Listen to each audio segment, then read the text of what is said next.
Good afternoon. My name is Olabodayola, student of Masters International Relations, and I'll be presenting on democracy and theory, the Hunting and DPT. The democratic peace. This is a theory of state relations that many people have claimed to approach the law in international politics, and this states that democracy uh, or democratic parties cannot fight each other, but they do, and however they fight. And it should then follow that we have more democracies and we have fewer wars and thus more peace. The democratic peace theory posits that democracies are existent to engage in armed conflict with other identical and identified democracies.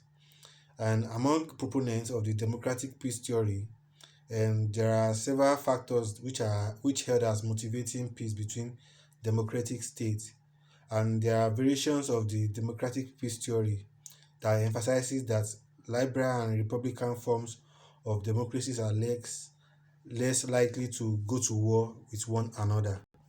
So under democracy and theory, we can say Samuel Phillips Huntington was an American political scientist. He is also an advisor and an academic person who spent more than half of the century of his years at Harvard University. He was a director of Harvard Center for International Affairs, and he is best known for his 1933 theory, which is the clash of civilization of a post-Cold War New World Order. He further argued that the future wars would be fought not between the countries but between cultures, and also that the Islamic extremism would also become the biggest threat to the Western world. According to him, with his policies is right because according to all history, the origin of modern democracy, as he says, rooted in Western Christianity. And this is not a new thing, and it is not new insight because thinkers from other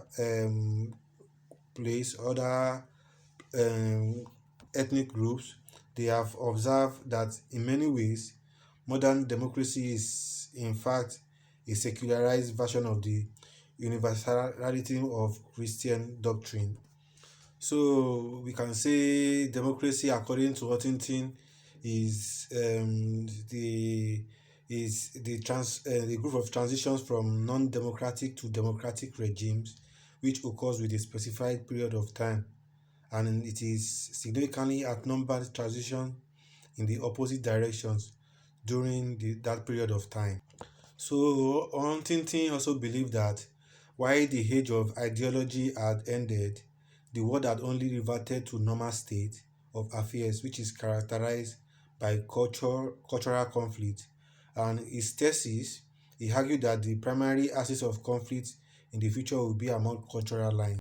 And he also said these changes, they are caused by tensions within the political and social system, and it criticizes modern theory, contending that its arguments for economic change and development being the prime factors responsible for the creation of stable democratic political system is flawed. And this concludes my presentation. Thank you.